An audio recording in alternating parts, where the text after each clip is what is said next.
Africa, say it louder. Say it louder. Salam alaikum, assalamu alaikum, salam alaikum, assalamu alaikum, salam alaikum, assalamu alaikum, salam alaikum, assalamu alaikum. We stand, we fight, we fall. All we need is freedom. All we need is love. Free, free, Africa's free. Free from slavery, free from slavery, free as a from slavery, free as a from slavery, free as a from slavery, free from slavery, free from slavery. Yeah. We're here to speak the word. We're here to stop the war. We're here to speak the word. We're here to stop the war. We're here to speak the word. We're here to stop the war. Salam alaikum. Assalamu alaikum. Salam alaikum. Assalamu alaikum. Salam alaikum. Assalamu alaikum. Salam alaikum. Assalamu alaikum.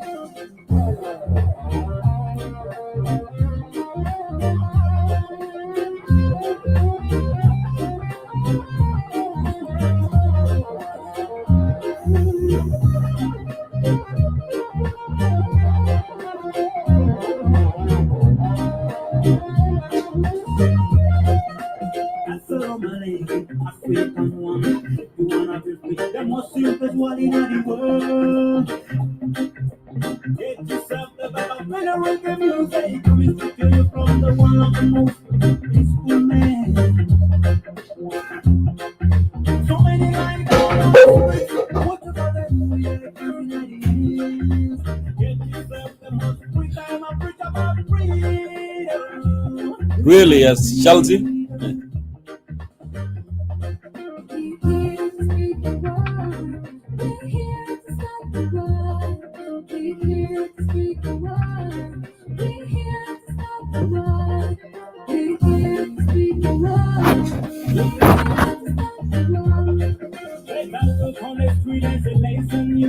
Stop violence, isolation. You have to listen and be a man. The music we are doing is not a music for fun. We are preaching, hear it loud and clear. Hey, nice and day, no slipping it out. Let us preach, let the people hear. Let us preach, let us feel. The sound of freedom and love. The sound of freedom and love. The sound of freedom and love. The sound of freedom and love. Salam alaikum. Salam alaikum. Libya. Salam alaikum. Niger. Salam alaikum. Nigeria. Salam alaikum. Niger. Salam alaikum. South Sudan. Salam alaikum. Sudan. Salam alaikum. South Africa. Salam alaikum. Africa. Salam alaikum. African wonder. Salam alaikum. Sudan number 3. Salam alaikum. United Western. Salam alaikum. Salam alaikum. Salam alaikum. Good afternoon and good morning and good evening in South Sudan. All of you are welcome. All of you, whatever you tune in the part of the world tonight, it is Saturday, January 29th, 2022. I believe it's the second episode since the new year. I welcome all of you to concerned citizens of South Sudan. Tonight, as you see here below the screen, we are analyzing and discussing the authenticity of Ethnocide paper by Berger. As usual, you know, the guest speaker, Ustaz DengDit Ayok, the writer, General DengDit Ayok, will join us here momentarily. And we will answer four very important questions. Since these papers came out, caused some controversial, the level of hate increased more among South Sudanese, particularly here in the diaspora, in the social media. So we are trying to understand the authenticity of Ethnocide, that written by Berger tonight, with Ustaz DengDit Ayok will join me here, and we'll continue answering these four questions. And the fourth question that we are going to ask tonight: does the government of South Sudan really have a strategy of displacing non-Dinka peoples in order to make South Sudan a Dinka land? This is an issue of national security, and it is a threat for the nation. And if it is a threat for the nation, we must discuss this issue, because it has been going on around and people are talking about it, bragging about it. We must always address the national security issues, national security threat of the nation as a national security threat of the nation. The second question that we are going to ask in this episode tonight: how authentic this research by Dr. Berger? We want to get at the bottom of it. We are all aware she has lived in South Sudan since 2006. And as she claimed, she was an independent researcher and a volunteer teacher. If you go deeper on the paper, he taught in Rumbek.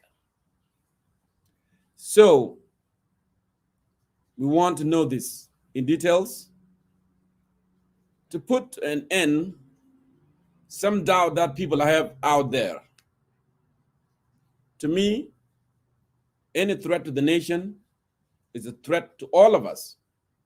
Even those who disagree with me, it is a threat to all of us.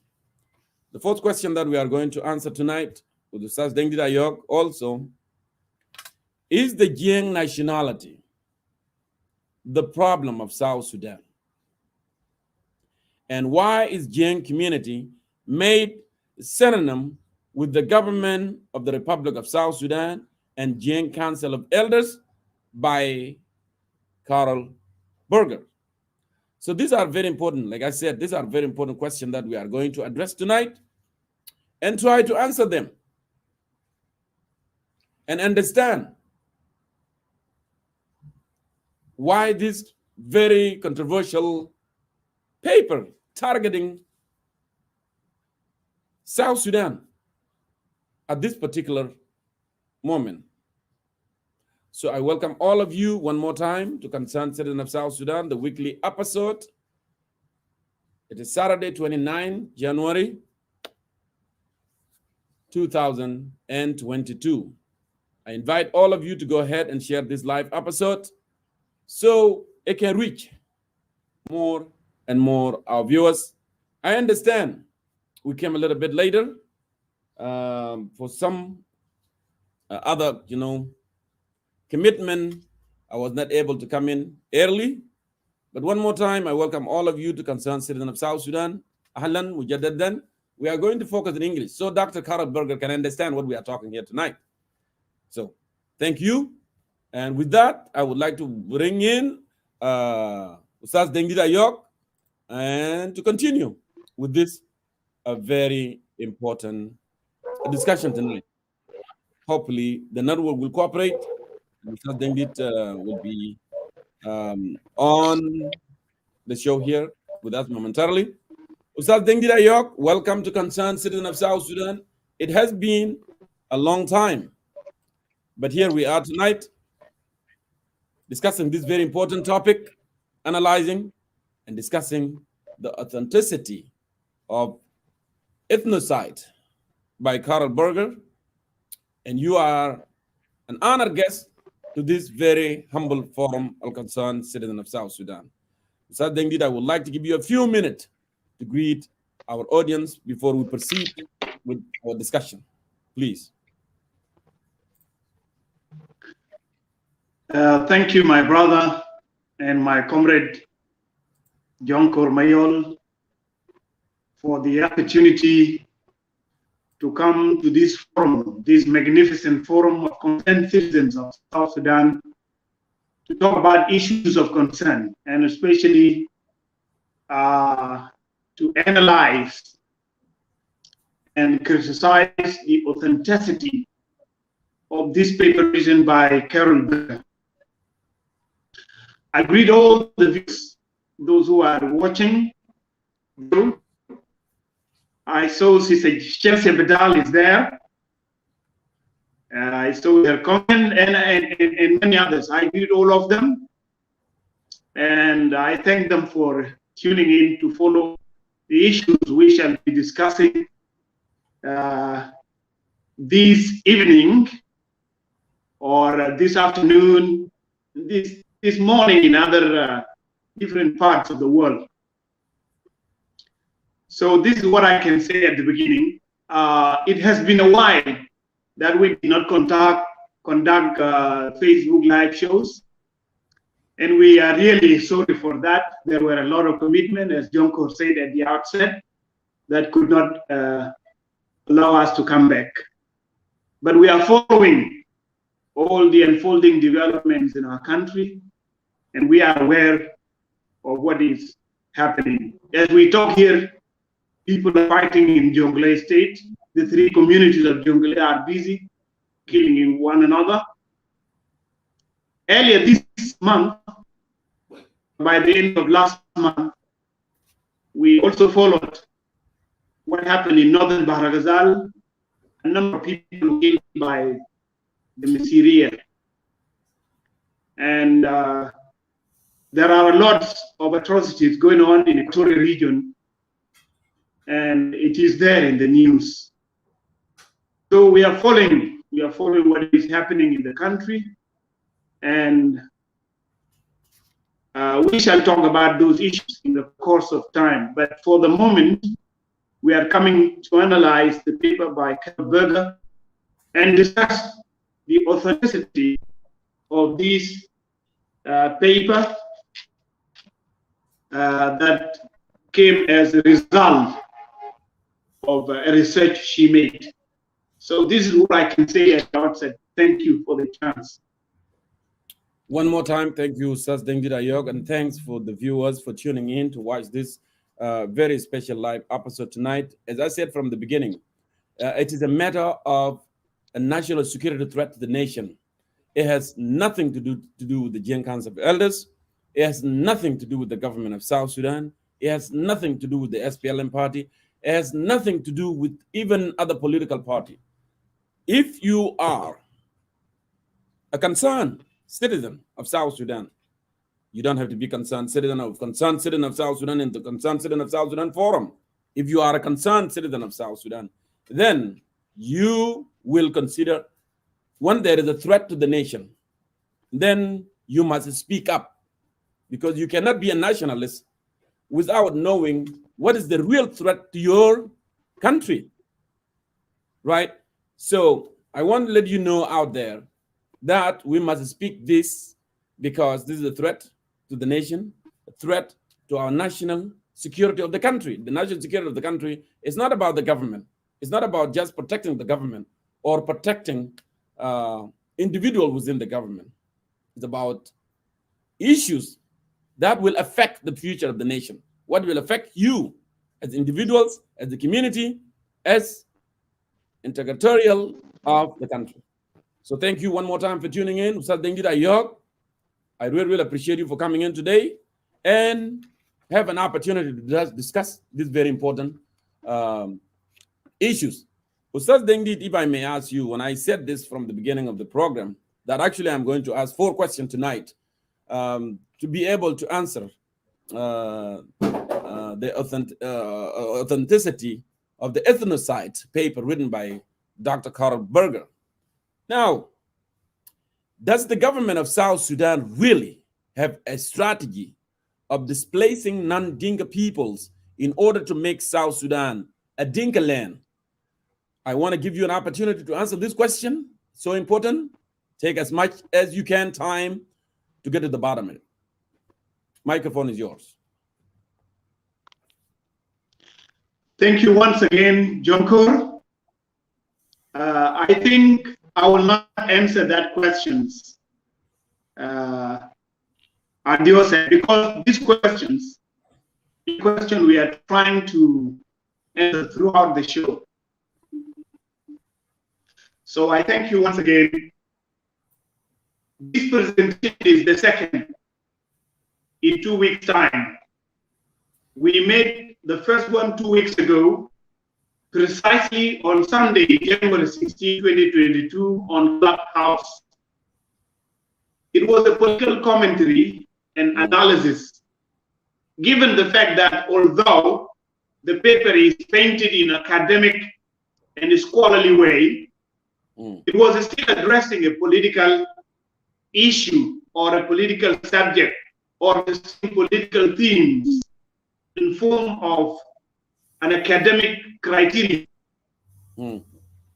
So I approached this paper 2 weeks ago from the political angles, and some brothers told me that what I said was not scientific and that I have to discuss the paper in an academic way. And I really wonder whether scientific analysis is not part of science, because politics itself is a science. We have something called political science. Correct. And political analysis is part of political science, and it has methodology and basis that you use in order to analyze and draw your own conclusion. So I would like to say that it was very important to critically look into the paper with political lenses in the first place, because the paper exceedingly deals with political affairs of South Sudan, and it has erroneously pointed out that Jin community in South Sudan has employed what is called ethnocide as a tool of state building. And in this second presentation, I shall look into the following areas. Number one would be the category of the paper. That is going to be number one. And number two would be rudimentary hypothesis of the paper, or the basic hypothesis of the paper. Number three, the methodology deployed by the writer of this research for collecting data. And then we will cross-check the authenticity of this paper, and then we will analyze the paper politically in order to draw a conclusion. So this is how we are going to do it, and I hope the time will allow us to finish all what we have prepared today to talk about in this show. Of course. So I must sincerely appreciate the viewers who have turned out to follow the show, because their presence here is meaningful, because they are here to follow the issues that would be discussed here this morning or this afternoon or this evening, according to our different time zones, because we are in one place, but we meet online to interact with one another. So I would like to say that their presence is very important, and it reflects their great concern about their country and the subsequent unfolding political developments that are happening on a daily basis. I must give them credit for that. It's a chance for both of us, for me as a speaker, on one hand, to talk about the subject matter that we are discussing, and on the other hand, as audience or viewers, and not only as viewers, but they also can get a chance to interact with us and discuss with us on these matters, speak out their minds on the subject matter that we are discussing here tonight. So, Berger is called Ethnocide as a tool in state building, South Sudan, and the never-ending war. This is the paper. I printed it out, and I read it, and I have a lot of things to say about the paper. The paper is 74 pages long. So many people got this one, and they read it, and they have everything they said about this, or the messages that they got from this. Now, I would like to say something about the writer of this research, Dr. Carol Berger. Before I come about the issues I have outlined at the outset. The research of the writer of this research, of this paper, according to the footnotes on this paper here, has obtained a doctorate degree in anthropology from the University of Oxford, and she is a Commonwealth scholar. She is considered to be an independent researcher who has spent years in South Sudan, beginning from 2006, but not actually 2006. Let me say from 2005 throughout 2006. According to what I find later on the second page or the third page, completing her doctoral work field in field work, and later on she worked as a researcher and analyst for the United Nations mission in South Sudan, that is UNIMIS. And we are told that she lives in Cairo, and she can be reached through the email that is provided here on the paper. So, according to this, she has obtained a doctorate degree in anthropology from the University of Oxford, which means she's a scholar, and they call her a Commonwealth scholar. And you all know that Commonwealth, I said earlier, and I want to say this again. I said that Commonwealth is a political term that is used to refer to a number of countries that were former colonies of Great Britain or the British Empire a long time ago. And it is a body that was formed when the British Empire colonization came to an end in those countries. And these countries now signed an agreement with British, with Britain. And based on those agreements, those countries have become like political puppets that serve the interests of Britain as a country or as a great country that once colonized these people. In other words, this is a continuation of colonialism in a different form. You can say that one. And you may correctly call it neocolonialism. This means that the author of this paper, Carol Berger, can be critically seen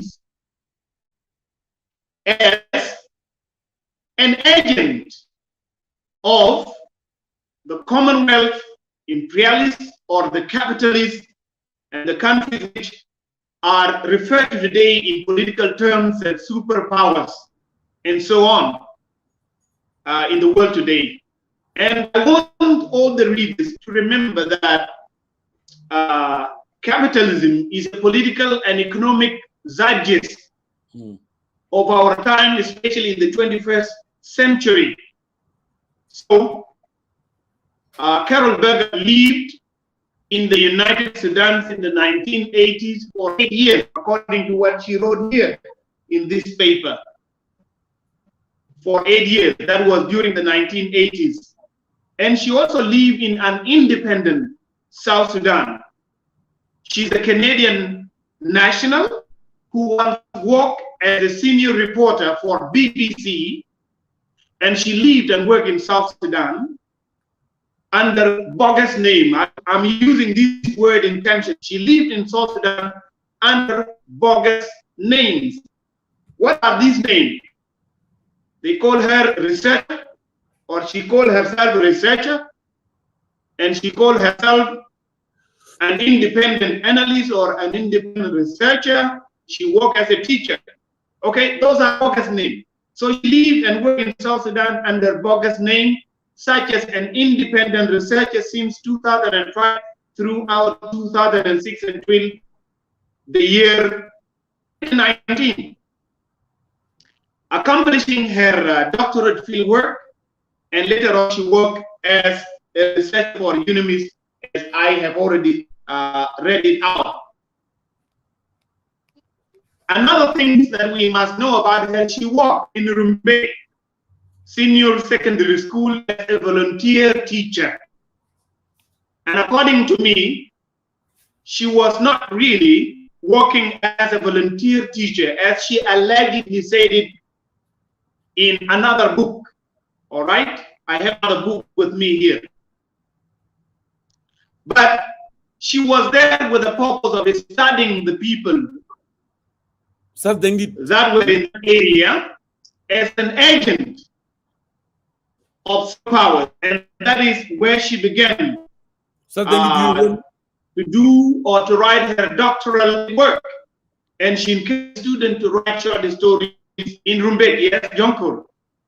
Yeah, the network is cutting off so bad. I don't know what's going on, but continue anyway. Well, I don't know what to do, but my network is okay. I hope it will help me continue so that people can hear the message really. So I was telling you that she worked in Rumbek as a volunteer teacher, and she encouraged the students to write short stories. And the students responded to her encouragement, and they wrote 2 volumes of short stories. One of those volumes was called Rumbek Review Part 1. It was called The Lake of Shwegwak and Other Stories. It was published by Fountain Publishers in Kampala in 2010. And the other one is called The Lake Review Part 2. It was published by the Anglo-Egyptian Bookshop in Cairo in 2017. It has the title, The Rumbek Review Part 2, Being on the Moon. That is the title of the book. And the bad thing, I did not put the book here so that I can show it to the viewer to see this. But the book is called Jane on the Moon. She had been living in Cairo, Egypt, but she's now back to her country, and some other people are saying that she's in the United States of America.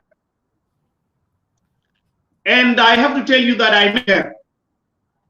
I met her here in Cairo in 2019, on Wednesday, September 4th, 2019 to be exact. I was walking along a corridor in my place of work, and we met.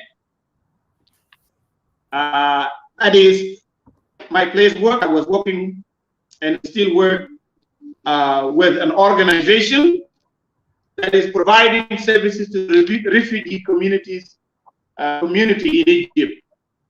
So I was walking along the corridor in my workplace, and that's where we met each other. And there is one thing that people show about her, as someone who has been in South Sudan for a long time, and she became very much acquainted with the physical features of South Sudanese. she knew that I was a South Sudanese when she saw me right away. Jonkor, I hope I am heard and the network is okay now. We are hearing you. We are hearing you, but that's good. Yeah, it just the features are keep cutting up, but continue. It's okay. And I hope people can share it. Okay, so I want to make sure that my voice is heard and that the people are getting what I'm saying. Yes. So I was saying that I met her, and when I met her, she asked me a question. It is a question that I still remember until now. She asked me, "Are you from South Sudan?" And I said yes. Of course, this question was after we say hi to one another. She was, of course, asking something that was obvious after she saw me and she made sure that I was a South Sudanese. So she was only asking me to get a confirmation from me. Yes, I answered her questions. I said, yes, I am. And I remember that her next question was, are you a Dinka? That was her next question. Yes, I am, answered, but I will remain suspicious. Why would a foreigner ask me about where do I belong and then ask about my tribe? So I became suspicious at that point. After I said yes, but remaining suspicious, she then introduced herself to me as an independent researcher and analyst that is working in South Sudan. The reason for being suspicious was, why should a tribe define South Sudan? In addition to my awareness of how tribal factors have contributed to the destructions of our country in the December 2013 tribal war, and my thoughts about nation building, nationhood, post-independent South Sudan. That was the suspicion. Above all, I was also conscious, and my conscience was telling me, why was a foreigner, after all, concerned about which tribe do I belong to in South Sudan? And what was the motive behind such a concern by a foreigner? And she then gave me a book that I said earlier, which was called Jane on the Moon. And the book actually is a collection of short stories written by students and some inmates in Rumbek prison. The book was written by students and inmates that are in Rumbek prisons. And as I was reading the book, the short stories that I was reading were amazing. And as someone who liked literature and as English language instructor, I enjoyed very much reading those short stories. And I could sense the normal way our people tell stories in their own language or in their own dialect and style and meaning. They were indeed a reflection of the Dinka society, those short stories. They were reflecting the culture and mythology, history, and the music in the Dinka society. And so her previous questions were automatically answered as I was reading the book, because I opened the book and I started reading the introduction that was written by her. And then I discovered how she twisted some of those stories by politicizing them and connecting them to her political agenda that we are talking about here today. During that time we met, she gave me her phone number, she gave me her email address, and I wrote her name on the page of that site. I remember all this, but I did not keep in touch with her. So when I was reading that book, I got the answer why she was so concerned about which tribe do I belong to. And so as an anthropologist and analyst, I understood why she collected those short stories, especially from the Dinka or the Jing society. And she did that because she was studying. She was studying, thinking of these people, the nature of these people. She was studying their mind, those stories, and what do they think about themselves. And so, as an anthropologist, she was interested in the culture, in the history, in the mythology, and what those young men and those inmates in Rumbek prison think about themselves through those short stories, and connect that thinking to the current political turmoil that is going on in the country. Sorry. And so, politicization of fictional works is something that I consider to be a malevolent, deliberate action which represents the agenda of the right of this research and those who are sponsoring her and sponsoring her schemes as well. And now, you would remember that one of the members of Jing Council of Elders was hosted last week on Clubhouse. That is Joshua. He said a lot of things, and most of the things were not correct. But he said one correct thing that I still remember. He said Carol Berger was asked as a senior reporter of the BBC and as an anthropologist to conduct a research on what is the problem in South Sudan by UNMISS. And then she wrote this report, all right? So he actually gave us a background why this report was written. So it was an initiative by the United Nations mission in South Sudan that Carol Berger was asked to write this report. But after the report came out, the report, in fact, came out a very different one.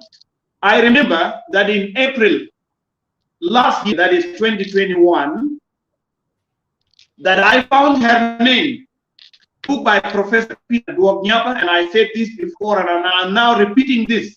And it was obvious that she was given the manuscript of the book to read it and forward it as a writer and somebody who is aware of the situation in South Sudan. And she agrees with Professor Peter Duoknyapa's analysis on a number of issues that he discusses in his book. And I said one thing, that I believe that she benefited a lot from the analytical content by Professor Peter Duoknyapa in his book, and even method used by Professor Duoknyapa. There is the two titles are synonymous with one another if you look into them critically, because the title of the paper is Ethnocide as a tool of state building, South Sudan and Never-Ending War. And the one of Peter Duoknyapa is South Sudan, Elites, Ethnicity, Endless Wars, and the Stunted State. So the two titles are in one way or another corresponding, because there are words that are corresponding together. Peter Duoknyapa is talking about something he called endless wars. And he talked about ethnicity and the connection of ethnicity with politics in South Sudan. He talks about elites.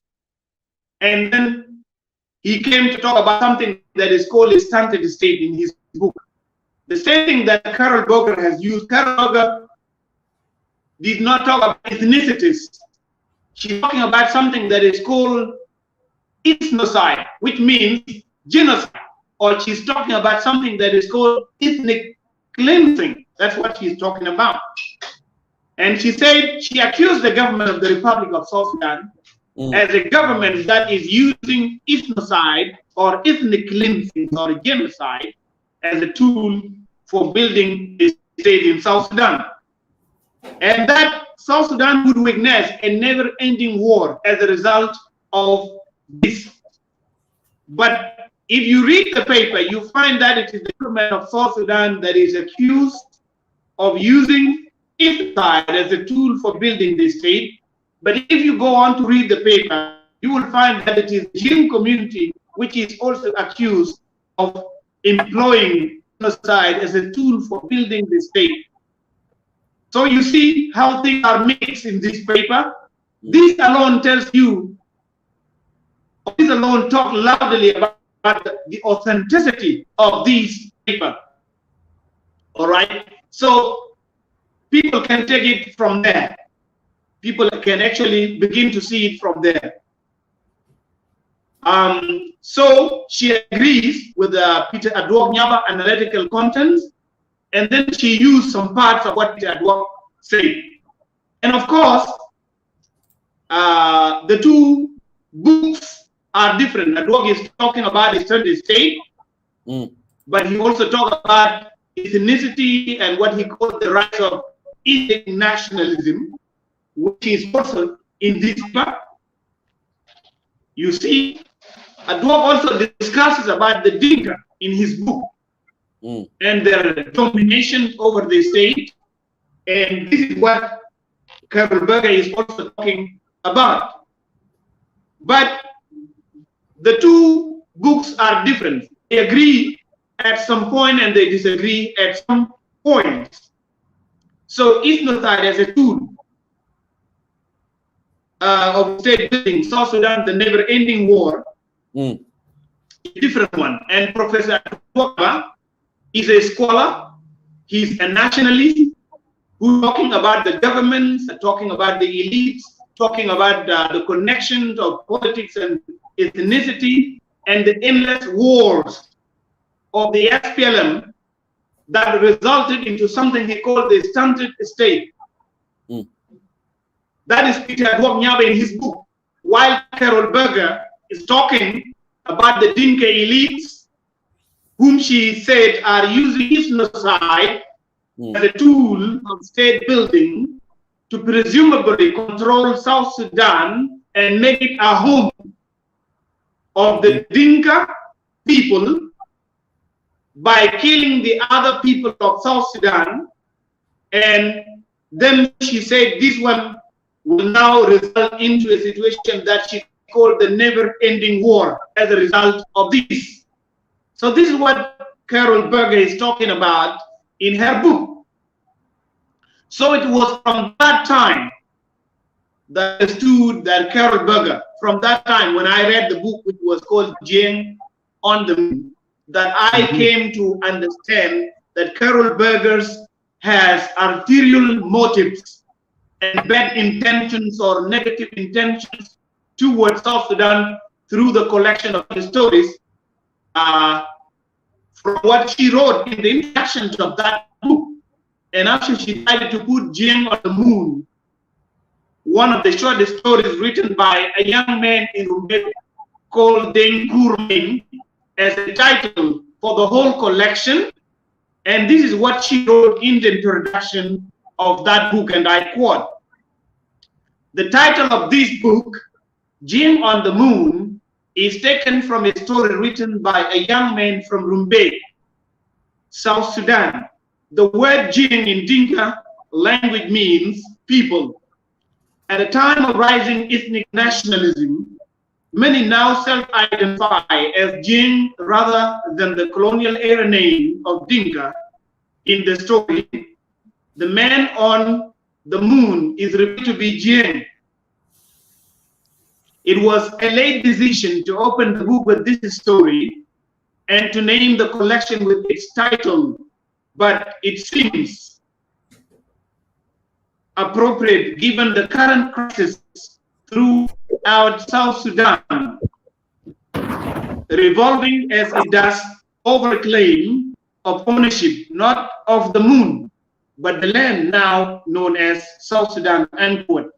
This is a quotation that I'm quoting from the introduction from a book that is called Jing on the Moon.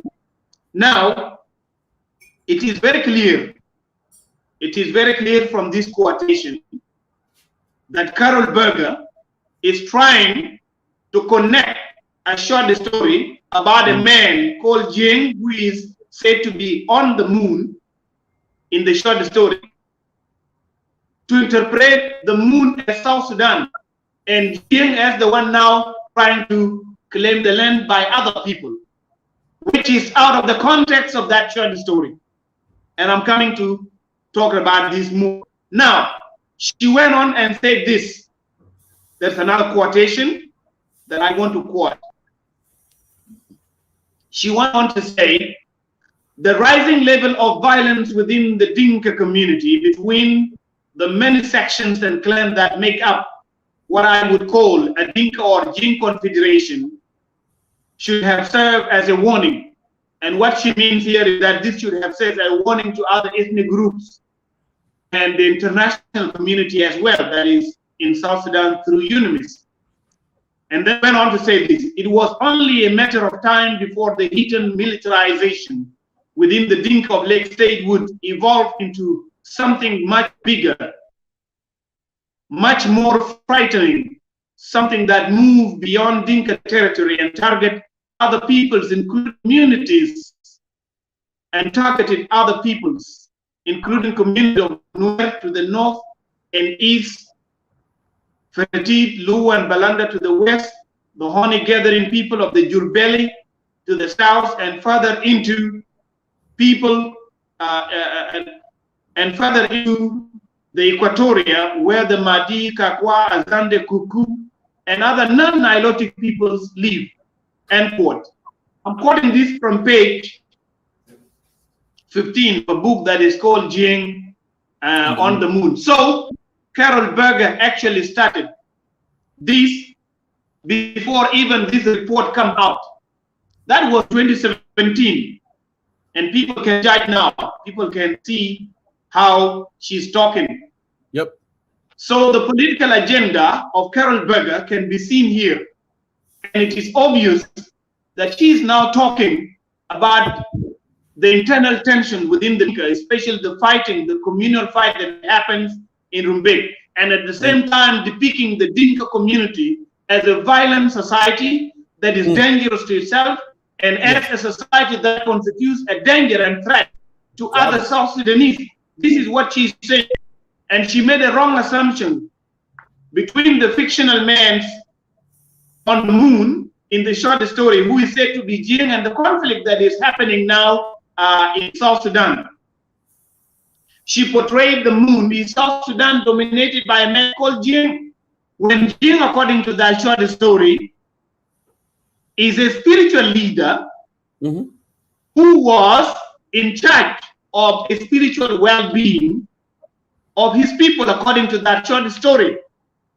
And he was praying and pleading to the God of the for blessings, for rains, for rewarding harvest, for health and life for his own people. And who was taken up to the moon by a sudden wind which blew while he was praying and lifting a curse inflicted on his people by the gods of the land as a punishment for a reckless action by a young man who the short story said to have buried a giraffe's tail in earth, provoking the wrath of gods and bringing that curse on the entire society. So you can see that short story. In fact, that short story was about a mythical calamity. It was about a mythical calamity caused by an abomination and the role of a spiritual leader named Jing in saving the life of his own people. It has nothing to do with politics. And this is the story of a man called Jing, who is still widely believed today, a Jingland, to be on the moon, to protect his people from drought, from diseases, and from adversaries. So mythology should not be interpreted to serve a political agenda. So she made a wrong assumption on that story, according to that to that book. So the story was made was about a mythical calamity, as I said, and now you can see Carol Berger as someone who is supposed to be a scholar, someone who is supposed to be an independent and neutral analyst, somebody who is supposed to be anthropologist and indeed a scientist. She is in fact a Commonwealth scholar, not somebody who is a true anthropologist who has been studying to add more knowledge and more scientific content to anthropology as a science that studies human races. So what she did, is a research, and it is a research that is very much connected with politics in South Sudan, and then she came out with these findings, which we are here to talk about. So this is like a short idea of who is Carol Berger and what she is really up to. All right, this one gives you an idea. Now we come to the paper. When you come to her paper and look at the paper critically, then you find that this paper is a scientific paper. It is a scientific paper because it is written in a scientific way, which can be considered as an academic paper. Because it is a working paper according to what she said here. Now, when you look at the category of the paper, I have already said it. It is a research that is written in a scientific paper. Now, usually when you are doing a research, when you are doing a scientific research, you must have the problem of the research or the basic hypothesis of the research. Okay? You must have what is, and this is what she talked about in the report. She called it the rudimentary or the basic hypothesis of the paper. Now, when you look into the paper and try to find out what is the rudimentary hypothesis of the paper, you find this on page 1. And this is what she said. I'm going to read it. She said in the abstracts, this working paper document the strategy of the Dinka-led government of South Sudan to achieve dominance over the state's instruments of power and claim the land of non-Dinka peoples. The findings are the outcomes of extended ethnographic fieldwork affected region of South Sudan. This strategy, years in the making, began with the destabilizations of region bordering traditional Dinka lands and was followed by the forced displacements of non-Dinka populations. As the title states, ethnocide has been employed as a tool of state building. This ethnocide, led by the country's organized force, the National Army, police, and irregular militarized groups, is characterized by indiscriminate killing of civilians based on ethnicity, and the systemic use of rape against women and men. Let me stop here. This is what she is saying. So she's talking about her research problem, and she said that the research problem or the rudimentary hypothesis of the paper is that ethnocide is employed as a tool by the Dinka-led government of South Sudan to what? To achieve dominance over the state's instruments of power. And not only that, and also to claim the land of non-Dinka peoples. So this is what? The rudimentary or the basic hypothesis of the paper. Okay, what is the methodology that is used for collecting the paper? It is very clear here that the methodology she used is what is called ethnographic fieldwork, which means she sat down with the people of South Sudan from different background, from different ethnic background, and then she asked them, and what? and they talked, and that's where she collected the information.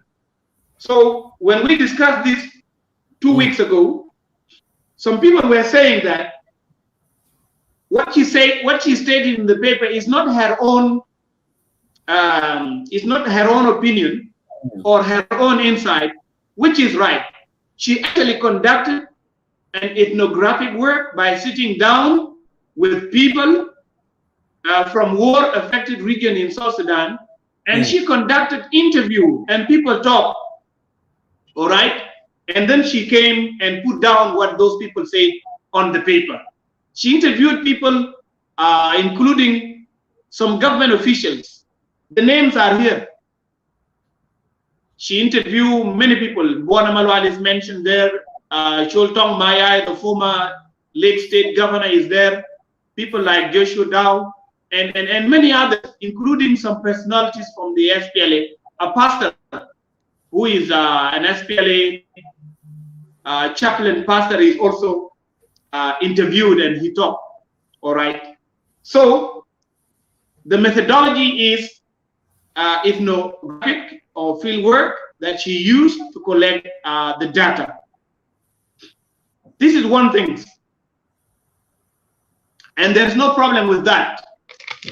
Now, after she gathered the information, the way she came and put it down is what has a lot of problems, okay? Because we need to investigate really this paper, whether these things that she put down in the paper were said the way they are said, okay? We need, I will continue to doubt this paper, by the way, until I make my own investigations and then come to the conclusion of what is being said.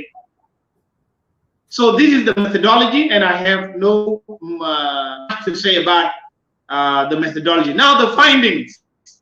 What are the findings? The findings, she said the findings are the outcomes. And the finding is that the state is using the SPLA, the National Army, and what she called the militarized group, irregular militarized group, to do what? To go and kill people, displace them, and then occupy their land. This is the finding. And when you read throughout the paper, you will find that the finding is not only about the state using the army, the police, the irregular militarized. You will find that the Dinka community is also accused. So you reach to the point where you come to discover that three things are mixed together. The government of the Republic of South Sudan, which I do not deny, has committed a lot of atrocities. And then the GM Council of Elders, which is another weak body that has destroyed the country and has divided the people of South Sudan. I don't deny their evil role at all. But when you put the government of the Republic of South Sudan and then the JCE and then the GM community, you put these three together as one, then this is wrong. And this one is like a call now for us to study the authenticity of this paper, whether this paper is authentic. Because you cannot mix up the government of the Republic of South Sudan, the JCE, and the GM community. You mix them up to be one thing. One thing, yes. Okay, that is a problem. And this is one of the mistakes that Carol Berger has committed. And therefore, this paper should not be taken as something that is 100% authentic. This is just one thing. I did not come to the rest of the issues, and I'm still coming to them. Yes? I'm sorry, I'm sorry to disrupt you. And this is what some, political organization or individuals have picked up now, mixing up everyone, getting the GM Council of Elders and the government and the Dinka community and even SPLM and put them the same in one basket. That are the same at one thing, So yes, I'm now coming. I'm now coming to talk about the points we agree on with those members of the opposition or those political organizations. And that's why I have to talk about the mistakes of the government and the mistakes of the Dinka elites. Why do I do this? Oh, my battery is almost running out of power. I have to connect my phone now. Yeah, go connect it. Just connect it. Take your time. Yes, because it is about to die, you know. Take your time with something and connect it. Sorry, dear viewers. I have to rescue my battery because it is running out of power. Absolutely. We don't want to end up, cutting it out. We want this thing to continue. And yes, I think it is okay now. Okay. Yeah, there are no worries now. Yeah, because of those brothers in the opposition, Jonkor. That's why I talk about something I call mistakes committed by Jing elites and concerns that are expressed toward those mistakes by other South Sudanese. So now about the mistakes committed by Jing Council of Elders, or I hope it is okay. Can you hear me? Yeah, I hear you now. Hopefully it'll be okay. Okay. Yeah, go ahead. Now, I want to talk about mistakes committed by Jing elites and the concerns that has been expressed toward those mistakes. And I have to explain myself from the beginning. When those brothers in the opposition come and talk about Jing Council of Elders, that they have done this and they have done this and they have done this, we are not saying no, they didn't do this. We say yes, that's right. When they come and complain about the government, that the government did this and did this, or when all of us criticize the government, yep, we agree that yes, this is true. Okay, so I call these mistakes of Dinka elites. But Jonkor and the viewers, you ought to notice here that these mistakes are no longer seen as mistakes committed by the Dinka elites. They have become mistakes of the Dinka as a tribe or as a nationality. Not only in the way they are presented, but also in the way they are perceived and the way they are construed. Yeah? We are even differ. Would you like to say something? Yes, we have even different. I can say that we can differ even with the word Dinka elite. Those leaders are South Sudanese. Why should we take them from being South Sudanese elite to a Dinka elite? That's something that I fail to understand too, because it's the South Sudanese. We should call it South Sudan. The country is South Sudan, right? So it's other ethnic. Yes, we are calling them Dinka elites. We are calling them Dinka elites because we have now gone down, you see, to the tribal synonyms that are used in the political arena. In fact, we are degenerated, Jonkor. That is a very good point. There is a degeneration in the political arena. So I am supposed to say government officials, but now I am forced to say Dinka elites so that I can categorize them very well. All right? So let me continue to use the term. Go ahead. So these mistakes are no longer seen as mistakes by the Dinka elites, but they have become mistakes of the Dinka, not only in the way they are presented, but also in the way they are perceived and construed. This must be very clear. The Dinka elites in our history, now I'm going back to history.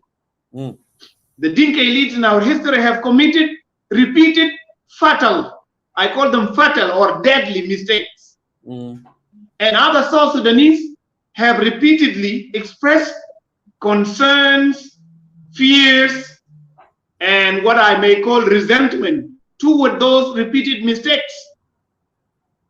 What are these historical mistakes that I'm talking about? Historically, some of the Dinka figures or the educated, the intellectual sons of the Dinka that were in the regional government in 1972, after the signing of the 1972 Addis Ababa Agreement, which was led by a lawyer and magistrate, Abel Alier, contributed to the growth of suspicion, doubts, fears, and resentment among South Sudanese toward James over years or over time. Now, you would all remember that there was a controversial statement made in the regional parliament that the Jing are born to rule by a Dinka elites or by a Dinka intellectuals during the leadership of Abel Alier in the 1970s, meaning that the Dinka people or the Jing people are born to rule, not to be ruled by their fellow South Sudanese. This is something that is documented in books of history by our own historians. All right? And I have to say it this way. We have a very well-known writer, a researcher, a historian, and a scholar who once served as the head of our diplomatic mission in the South African region and in Turkey, Dr. John Guy. He has attributed this statement in one of his books, The Born to Rule Statement, to Dr. Justin Ayok, who was a Minister of Health in the regional government after the signing of Addis Ababa Peace Agreement. And we are all aware that Justin Ayok, the late Justin Ayok, who died in a plane crash in May 2008, he is a Jing from Twitch section in northern Gogrial. All right? So these are mistakes. These mistakes brought to the surface what was known as kokoro in our political history. So the mistakes committed by the Dinka elites or the Dinka intellectuals, the Dinka sons that were in the regional government are not new. Okay, they are not new. And talking about them critically is not a new thing to me. I said this and I'm saying it again. And I reminded people last time, I told them that I'm a reader. And during the 6 interim years period of the CPA, I read newspapers in my life more than any other time. And there were 2 South Sudanese intellectuals who were very vocal and so critical of the government of Southern Sudan then. These 2 intellectuals are Professor David Dishan and Professor Dr. Wani Tombe. Yes. They were both writing in a newspaper that was called Sudan Vision. Later on, Dr. Wani founded his own newspaper called The Advocate, and he continued. It was in 2007, and he continued to talk about them. And as you all know, David Dishan is now an old man, and he is growing older. You are also aware that Dr. Wani Tombe is no more because he was found dead in his Addis Ababa hotel room, and he died in a mysterious way. But many people actually believe that he was cold-bloodedly killed and eliminated. By who? That is the question we need to investigate to find out who killed him. So they were criticizing what? They were criticizing Dinka dominations.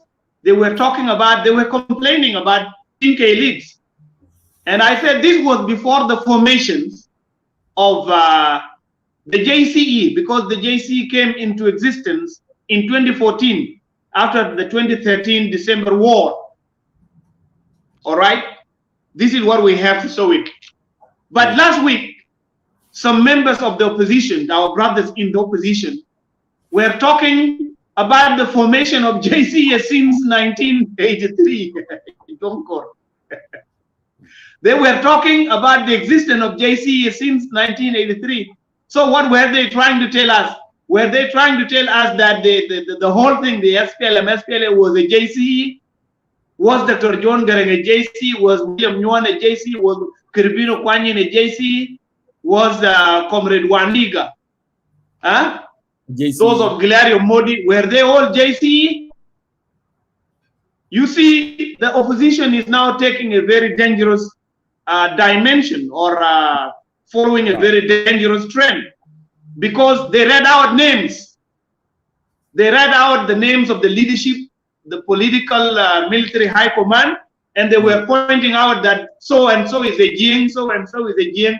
Dr. John Garang, who was believed to be a political hero by those brothers, in the end of time became a normal Jing. Become a JCE. Yes, he became a JCE.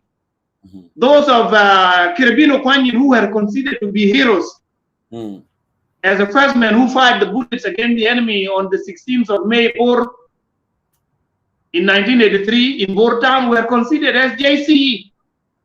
You see how opposition is degenerated? This is something something that is mind-boggling, something that is so sad. I don't want to go there. And interestingly, when you disagree with them in some point, then you are a JCE, no question about it. So this is a weapon that has to be used, even for you. When you disagree, you are a JCE. You are not. That's why I said last time that the JCE is being used as a political pretext for attacking the common man and common women of Jing. And I told them, talk about the JCE as a political body. Jonkur, listen to me. We even have to conduct shows here and talk about the evils of the JCE and how they have divided the people of South Sudan. We did. But I don't think we cannot conduct shows to criticize the Jing as a society or a community. And this is the mistakes that our brothers are committing. And we are telling them, please try to change this rhetoric, because it is not uniting the people of South Sudan. We as the opposition, we are supposed to say something that can bring our people together, not something that will divide our people, not something that will bring disintegration, or not something that will bring the other ethnicities of South Sudan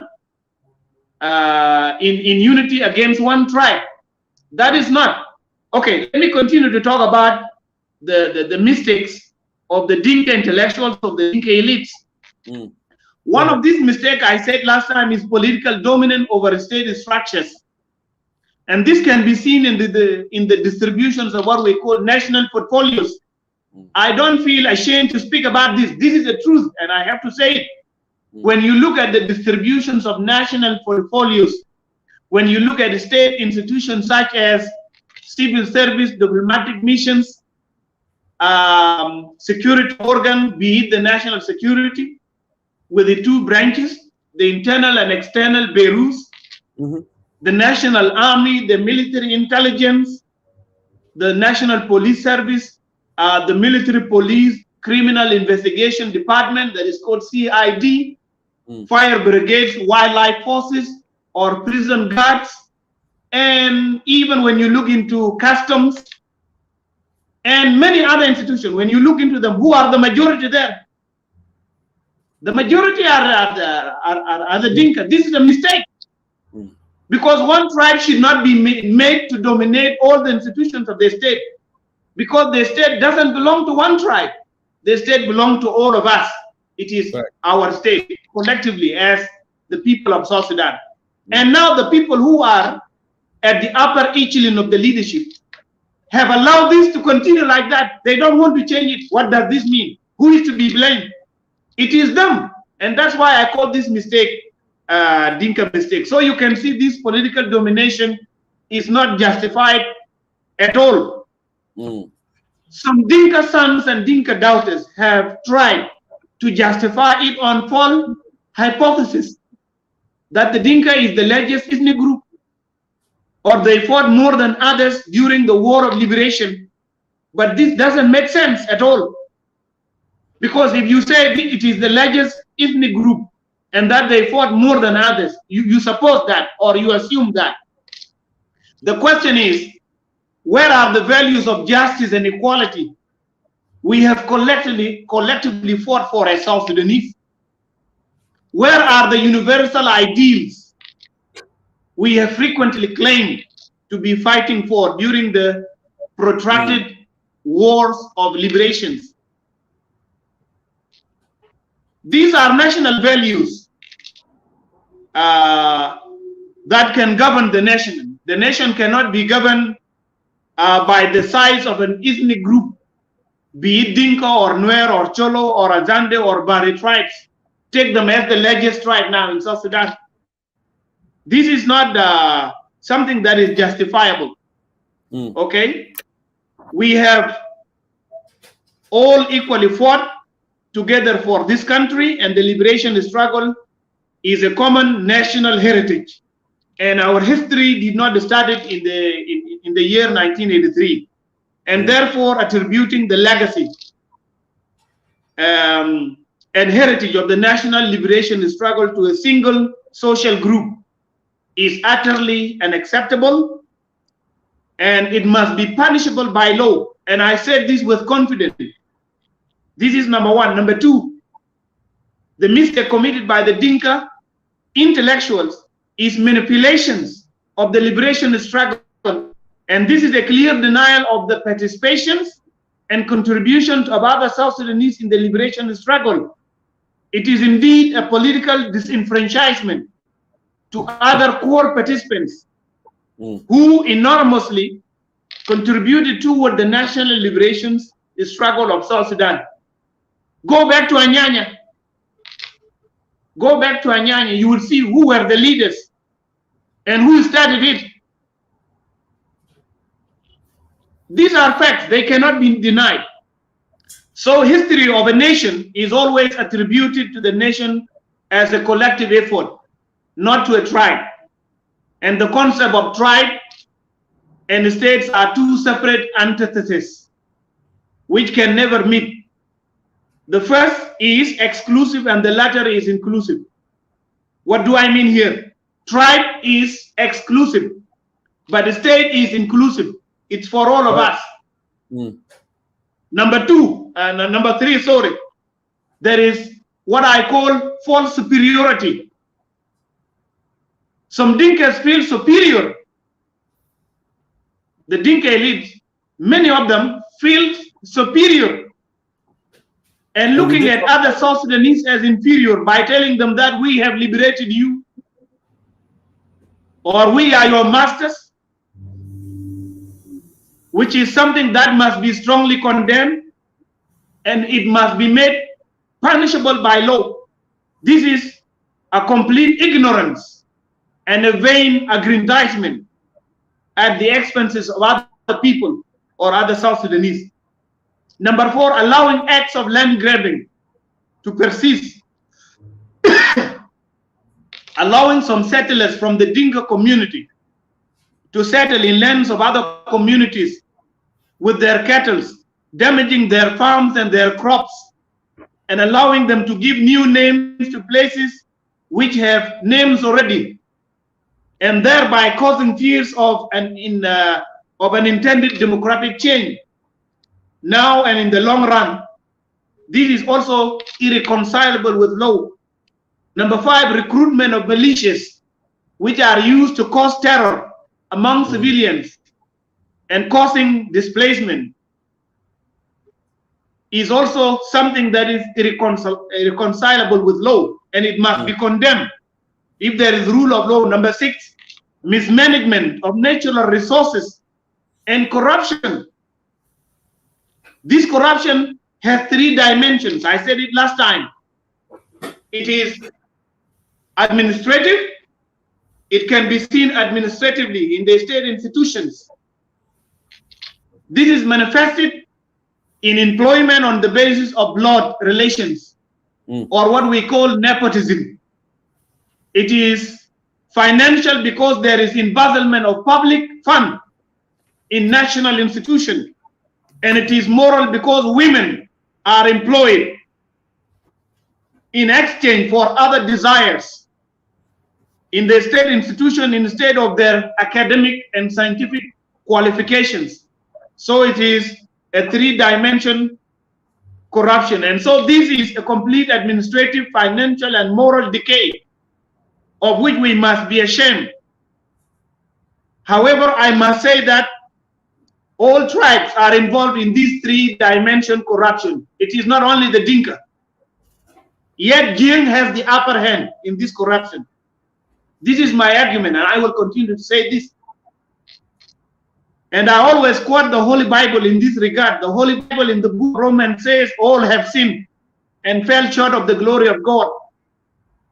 And so we have all sinned as the tribe of South Sudan, and we have fell short of the glory of South Sudan. Number 7, denying the mistakes committed by the Dinka intellectuals throughout history, whether in 1970s, throughout 1980s, and now under Salva Kiir, because I talk about the two governments, the government of Abel Alier and the government of President Kiir Mayardi. Similar mistakes have been committed under Abel Alier and now under President Salva Kiir by the Dinka elites. Why do I talk about the Dinka elites? Because we have to agree with our brothers, opposition, who are talking about these mistakes. They are right. This is right. We have to agree. So denying the mistake committed by Jing elites or by Jing sons, especially on Clubhouse or Facebook, this is a very sad fact. And it is sad because it is our generation that is responsible. There are people defending Jing Council of Elders. Why should you defend them? They have committed a lot of mistakes. They have torn this nation apart. They are the one now behind all these mistakes that are happening. We have to talk about them, that they have done something bad. Even though they come from our own community, we have to criticize them because what they are doing is a big mistake. And I will continue to criticize them. And I think one day we'll come and talk about the Jing Council of Elders here and their mistakes. So these mistakes are real, dear brothers. They even rise to the level of crimes. They are not just mistakes. They are crimes according to law. They cannot be denied and they cannot be refuted. And we are all witnesses to their perpetrations. And we all know who are the perpetrators of these mistakes.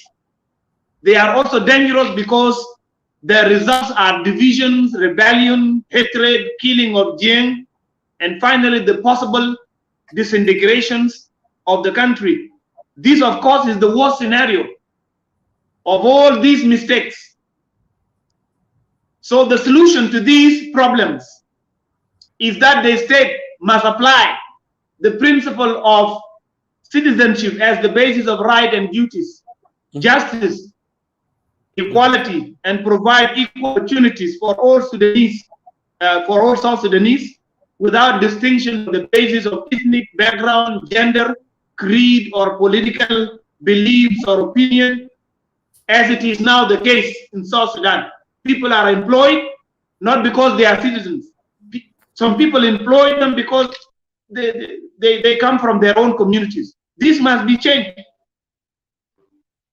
So plots of lands which have been grabbed or illegally acquired must be restored to their rightful owners. The citizens who have settled in other lands that belong to other communities must be repatriated back to their original land. They should not settle there forever, because this is now generating a lot of problems. Their cattle also should be repatriated back. But ironically, these solutions, of course, cannot be practical under the current regime. Why? Because the current regime has completely failed to solve the problem of South Sudan. So this can only be done in post-revolution era. And that's why we come here and call for revolution, so that change is made in South Sudan, so that all these mistakes are corrected.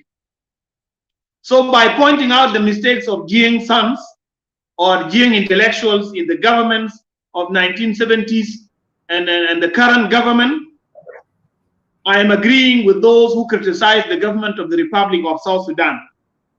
the other oppositions, the Jing elites, and urging the opposition at the same time to avoid generalizations or making the Jing community synonymous with the JCE and with the government of the Republic of South Sudan.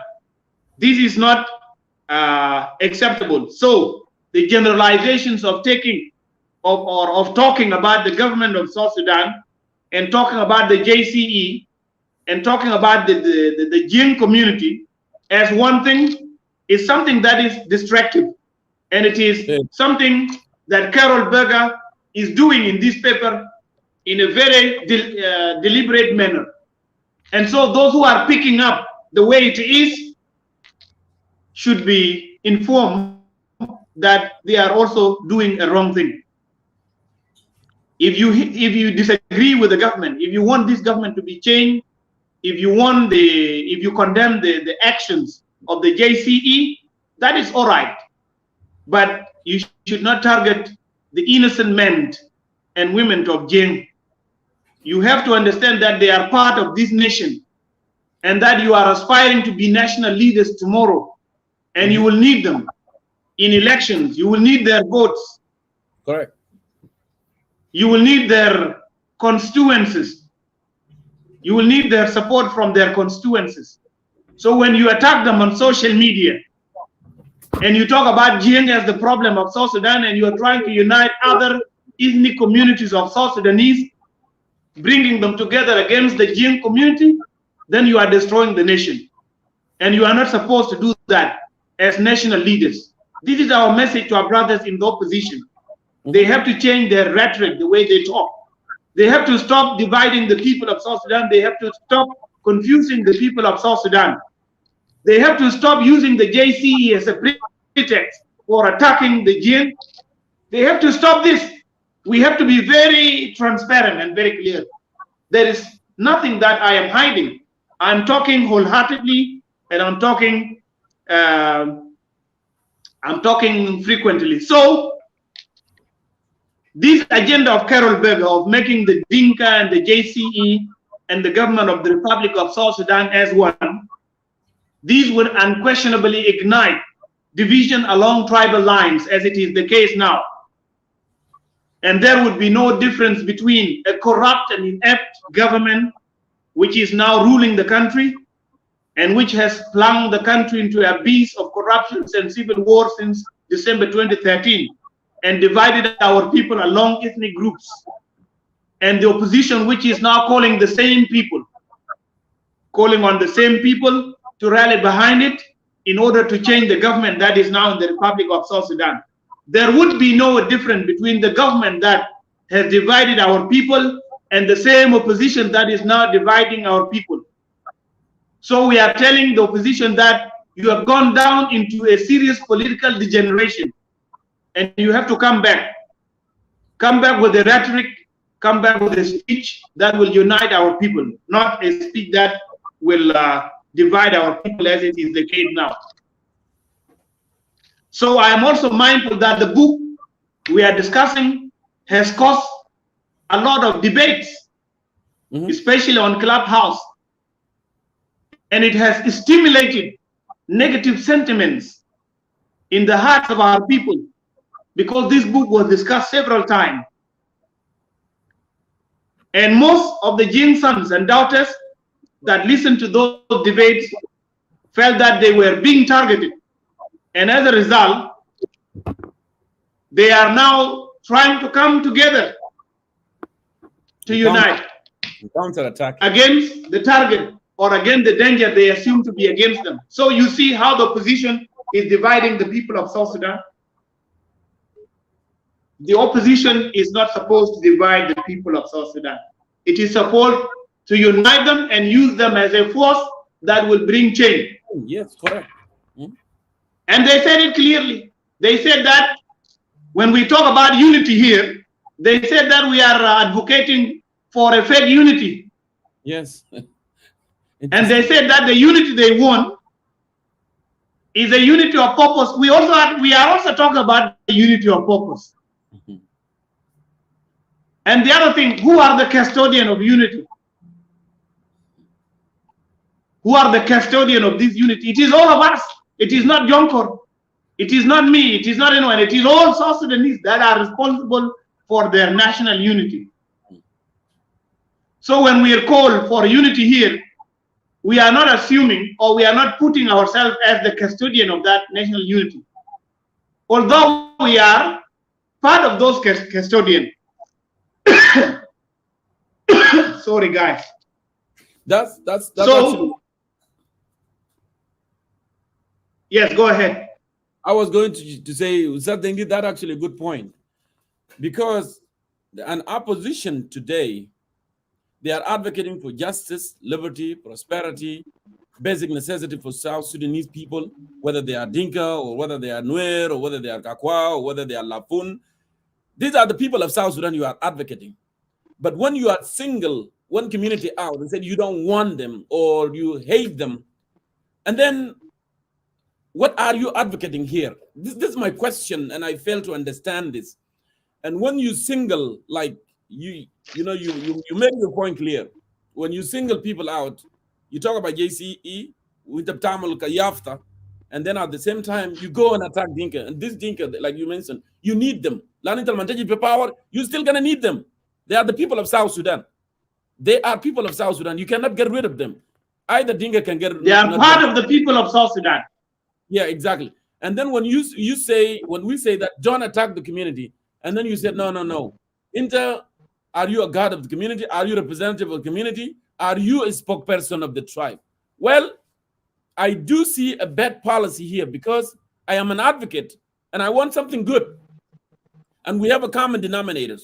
We need clean water. We need hospital. We need security. Kir government is a bad government. We all agree that, right? How we can remove it out is by uniting. Well, now, when I talk about unity, you are calling me that is a fake unity.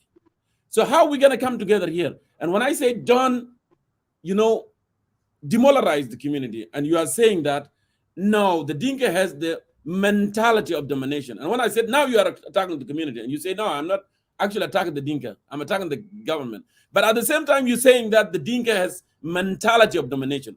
Now, are you attacking, is the Dinka government? Is it a government, or is it a tribe, or is it a community? Now you are saying that as a mentality of domination. When we define this word only, the Dinka has the mentality of domination. What does that mean?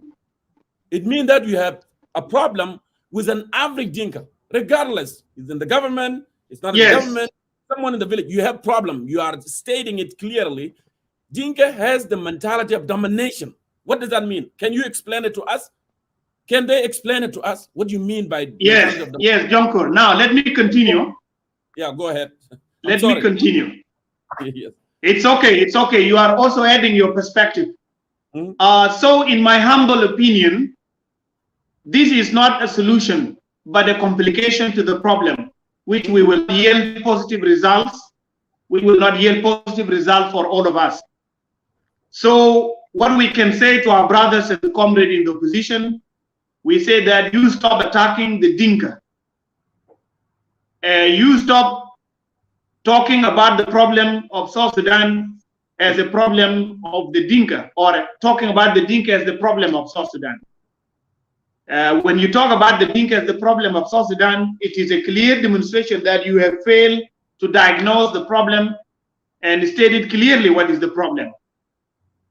So I would say that let's continue, therefore, to criticize the government of South Sudan and the wrong policies of Jiang Council of Elders, organize ourselves against the government in order to bring the change that we are all yearning for, and leave alone the common men and women of the Dinka society, because they are innocent and they are also victims like the rest of their South Sudanese brothers. And by doing so, when we come together as opposition and attack the government and leave our respective communities, putting them aside as not part of the problem, I am sure that we as the opposition will win them to our sides, and we will make our quest for change possible. This is something that we have to talk about. Now, I want to go and talk a lot about this issue of the oppositions. Go ahead. I want to talk a lot about this issue of opposition because it has brought a problem. And I'm not talking about it in bad faith. I'm talking about it in good faith so that we can correct ourselves and we come up with a good political rhetoric that will unite our people rather than dividing them. This one is very important. So before I go to my conclusion, before I conclude my critique or my analysis on Carol Berger's working paper and the authenticity, because I'm yet to speak about this, I must talk a little bit about the opposition. Of course. And what it is doing nowadays. I must bring to your attention that the political oppositions in South Sudan now are the real SPLM under the leadership of General Pagan Amum Ukich and South Sudan United Front or Army that is called SAF under the leadership of General Paul Malong Awan Anay. And we also, we who are talking here, we are also an opposition. We are called the United Citizen for Change, UCC. Okay? So these were these political oppositions include also the National Salvation Front under the leadership of General Thomas Shirilo Swaka. Another opposition is also the National Democratic Change, the National Democratic Movement Patriotic Front under the leadership of Ambassador Emmanuel Ajawin. So you will all remember that these political opposition came under one umbrella in South Sudan that was called SOMA. SOMA is an abbreviation for South Sudan Opposition Movements Alliance. Now, you all remember that there was division in SOMA. General Paul Malong was suspended as a result of those differences, with also General Pagana Amum who left the opposition. You all remember that one, okay? We are not part of SOMA, the United Citizen for Change, which is led by Honorable Wolding Attack, which I am also affiliated with, and others. We are not part of that SOMA because we came up in July 2020. We are not part of that. So there were divisions. Honorable Pagana Amum and General Paul were part of SOMA before their political differences, which ended up in division. So SOMA, as a political organization which claims to be fighting for all South Sudanese, is actively engaged. I have to say it, okay? Is actively engaged in spreading political propaganda that is fueling hate speech against the Jing community on social media through its members, instead of criticizing the wrong policies of the government of South Sudan. They are spreading hate speech, and I'm responsible for the statement that I'm making here. And anybody who would like to pick it up in my name is welcome to pick it up, and I would be very happy to see it. Okay, I'm not challenging anyone. I'm talking about facts. And we are not shy. So, dear brothers and sisters who are watching this show, members of SOMA are frequently seen and heard on social media forums criticizing the JCE, and we have no problem with that. They are also heard criticizing the Jim community and spreading the virus of hate speech, making political propaganda, agitating other South Sudanese communities against the Jing community.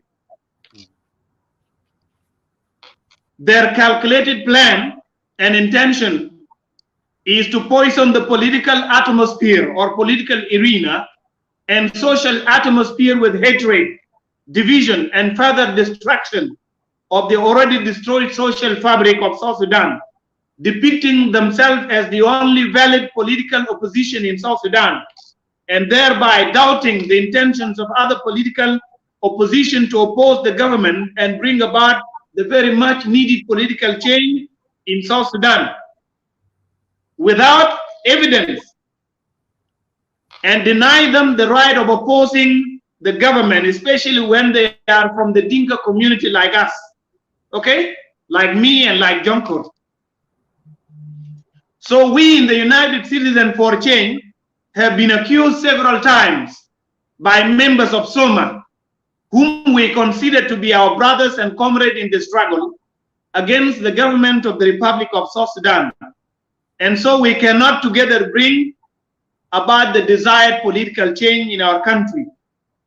We came to understand this after spending time, or after spending a long time following what they say on their forums, that their intention is not to see any Dinka sons and daughters opposing the government, because their intention is not to see any Dinka sons and daughters opposing the government, because the very government that they are opposing is a government that is considered to be a Dinka government run by what? Run by their fathers and their uncles and their close relatives. Yes. And therefore, they resort to telling members of the general public that anyone from the Dinka community cannot be trusted opposing the government of South Sudan is not a genuine opposition, but a pretender or a member of Jiang Council of Elders. Sometimes they say that these people, meaning the Dinka officials in the government and the ordinary common men and women of the Dinka, are one. That's what they tell the public. They said these people are one. Whether they are in JCE, whether they are in the government, whether they are members of the community, they are all one. This is what the opposition say.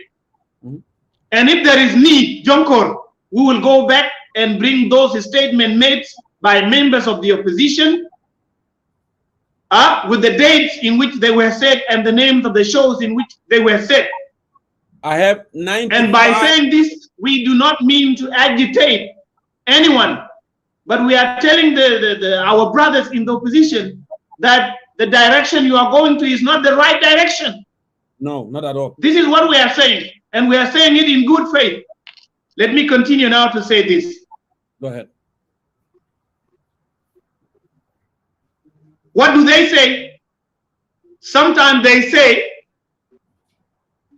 that these people, meaning the Dinka officials in the government and the ordinary men and women of the Dinka, they say these people are one. And they say that these people are pretending. Those who are showing themselves as opposition, they are just pretenders.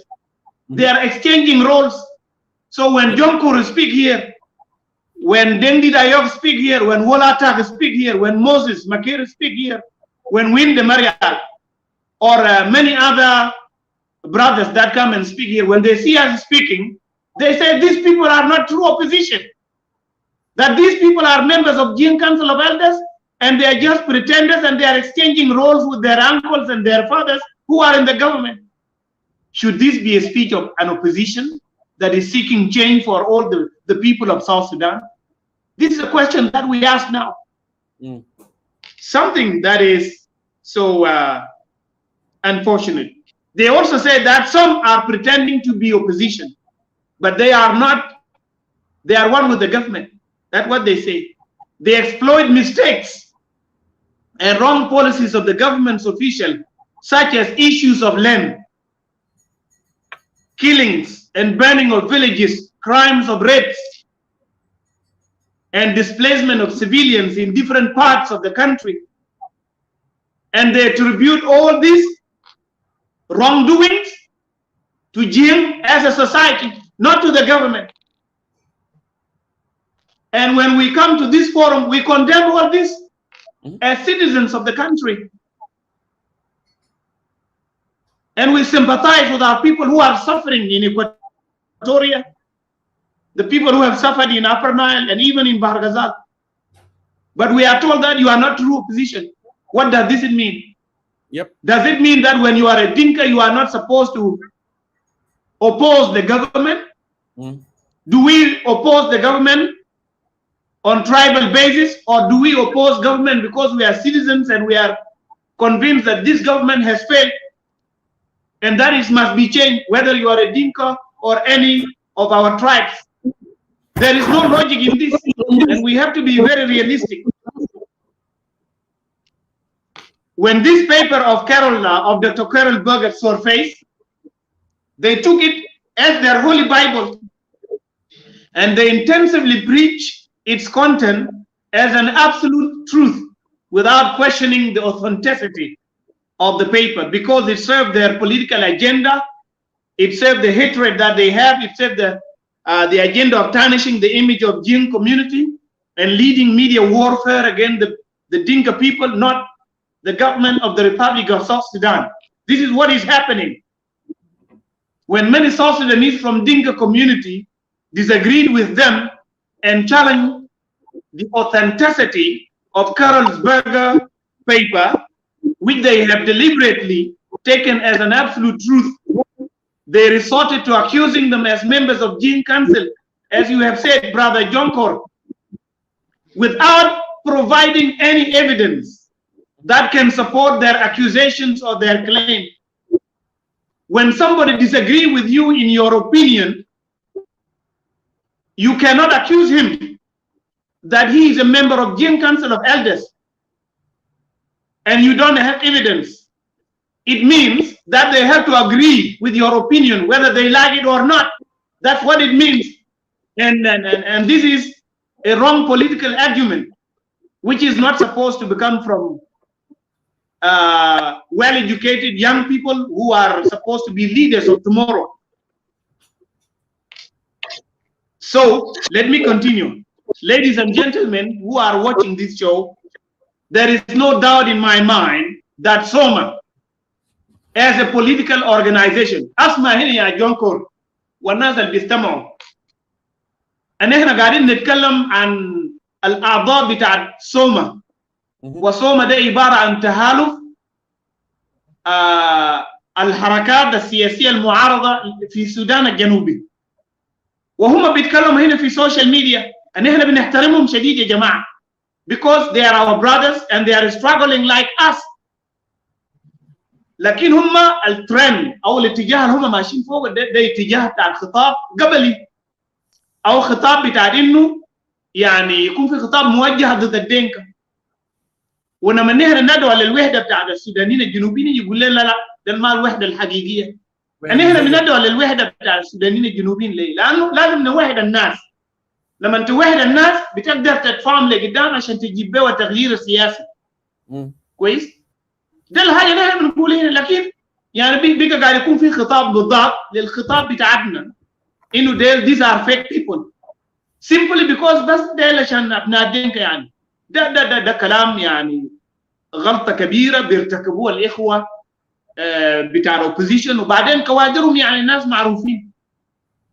كوادرهم يعني الناس معروفين. يعني زول سفير في قامه بتاعت ايمانويل اجاوين هو الرئيس بتاع الحزب، بيقود حزب بيسموه الحركه الديمقراطيه الوطنيه، الجبهه القوميه. هو رئيس حزب. فوق لده هو امين عام بتاع سوما. جنرال شريرو هو الرئيس بتاع سوما، وامباسادور ايمانويل هو الجنرال سكرتري بتاع سوما. معناه ده الكوادر. يعني ايمانويل ما يعني كلام ما بنشيله كلام بتاع زول عادي يا استاذ جونكور. انا ذات ده كلام بتاع زول مسؤول، وده كلام بتاع زول بيمثل بوليتيكال اورجنايزيشن. لما يجي يتكلم في سوشيال ميديا كلامه ما زي كلام بتاع زول ما بينتمي للحزب السياسي. كلامه بناخده بجديه. كويس؟ وفي فيديوهات يعني موجوده. كويس؟ فنحن بنقول لهم يا جماعه انتوا اتكلموا عن جين كانسل اوف إلدرز، ما في مشكله. talk about the government ما في مشكله، لكن لما تبقوا الدينكا المساكين اللي انتوا ذاتوا قاعدين تقولوا في خطاباتكم احيانا انهم كمان ضحايا، لما تحملوهم المسؤوليه انهم المشكله بتاعت ساوث السودان، يبقى كده you are fighting against a community. انت قاعد تحارب ناس مساكين هم الضحايا زي ما هم الضحايا. كويس؟ يعني لما يتكلم في ميديا زولا زي مولانا تريزا جوبي، ده ما كلام بتاع زول عادي، ده كلام بتاع زول محسوب لتنظيم سياسي. لما يتكلم يعني البشمهندس إدوارد أتشيك كلامه ما كلام محسوب له كفرد، ده كلام محسوب للتنظيم سياسي هو بينتمي له. لما نتكلم يعني زول مهندس دومينيك أكوي كلامه ما كلام زول ساكت، ده كلام محسوب للتنظيم سياسي. يبقى الخط بتاع انه يشيل حمله وحرب ضد الدينكا، ان احنا كده بنفهمه انه ده خط تنظيمي للجماعه ديل. ولو بقى ده خط تنظيمي لابد انه الناس تنتبه له كويس ويقول لهم انه الكلام ده ما صح، لانه في النهايه انت داير تجيب تغيير لنا كلنا. يعني التغيير انت داير تجيبه ده زاد الدينكا هيستفيدوا منه زي ما هيستفيد منه باري وكاكوا والباقي القبائل بتاعتنا كلنا. فوات وي ار سينج از ذات انه يا جماعه الحديث في السوشيال ميديا يعني انه الدينكا دي اليوم مشكله بتاعت ساوث السودان، الحديث ده غير صحيح. كويس؟ و let me continue in English because we have to preach this message or we have to speak in English. So I was saying that there is no doubt in my mind that Soma is spreading hate speech against Jin society, and that Soma is leading a psychological warfare against the Jin on social media. Now, the result of this hate speech is that many ordinary Jin sons and daughters who always listen to Soma on social media have ended up infuriated, frustrated, disappointed. They have ended up cursed and dumb, feeling irritated, feeling bitter or guilty, feeling weary, feeling demoralized, feeling dehumanized, feeling demonized by this way. And by this way, what are they doing? They are also retaliating. Now the problem has been created. They are retaliating in the same spirit of hate speech. The same spirit of hate speech that is being spread by Soma is now transmitted to the sons and daughters of Jien, and they are retaliating the same way. So they are now retaliating in the same way, transmitting, responding to the same hate speech in a high proportion relative to that one of Soma. And they therefore retaliate in derogatory terms. And because of this, Clubhouse or social media in general is turned into a house of hate instead of being turned into a house of rational dialogue and fruitful political discussions. So members of Soma on social media often use, look, I want to talk in clear terms. So members of Soma, they often use what I call their style. They use what I call demagogic rhetoric style to persuade people and win them to their side. Okay? So demagogy, by definition, is a political practice or activity that seeks political support by appealing to the desires and prejudices of ordinary people rather than by using rational ideas and morally right argument to gain popular support of the people. So frankly speaking, my elder brother, whom I respect very much, my elder brother, Comrade Yen Matthew Scholl Joak, who is a member of National Salvation Front, NAF, and a leader and the leader of the National Democratic Movement Patriotic Front, and the Secretary General of SOMA, Ambassador Emmanuel Yohannes Yora Kola Jawin, who are both members of SOMA, are actively engaged in this practice. They are engaged in this practice, and they have succeeded in this because they are very good demagogues. I'm responsible for the statement I'm making. They are very good demagogues. They are trying to win popular support through demagogism. So, Brother Ian Matthew, as you all know, Brother Ian Matthew أنا زول بحترمه شديد، أستاذ جونكور. Ian Matthew زول قدم نضال من هو طالب في الجامعة. نعم. وخدم رؤية السودان الجديد ومشروع السودان الجديد شديد. بشر الناس برؤية بتاع السودان الجديد، وبشر بوحدة السودان لحد آخر لحظة بتاع انفصال ساوث السودان من السودان. وكان بيتكلم عن جون جارن يعني in a way that makes you feel that he has high regard for him. Ian Matthew زول مناضل وترك حاجات كثيرة عشان يخدم القضية بتاع الجنوبيين وقدم نضالات، وزول مناضل لا شك في ذلك. Ian Matthew بقى الناطق الرسمي باسم الحركة الشعبية للتحرير السودان، وكان بيمثل صوت بتاع الجنوبيين بحكم أنه الحركة الشعبية للتحرير السودان كان الممثل الشرعي للقضية بتاع السودانيين الجنوبيين. وحين كان الأستاذ يين ماثيو ناطقا رسميا باسم الحركة الشعبية للتحرير السودان كان ينطق ويتحدث باسمنا جميعا. ولكن الأستاذ يين ماثيو تغير كثيرا، وأنا ما بقول كلامي ده عشان أنزل من مستواه قدام الناس أبدا. This is to correct him. هو حر إنه ينضم للتنظيم بتاع جبهة الخلاص الوطني ويكون member. There is no problem. It is his political choice. لكن عشان يستخدموه إنه يقعد ينتقد الدينكا ككوميونتي ويسيب الحكومة بتاع جنوب السودان ويسيب الجي سي اي وينتقد الكوميونتي بتاع الدينكا، ده كلام غلط من زول وطني الشعب كله بكن له كل الاحترام. كويس؟ This is what I want to say. So Brother Ian Matthew is a well-educated person that we all admire, and he has struggled all his lifetime defending the cause of the people of the Republic of South Sudan and the Sudanese people in general.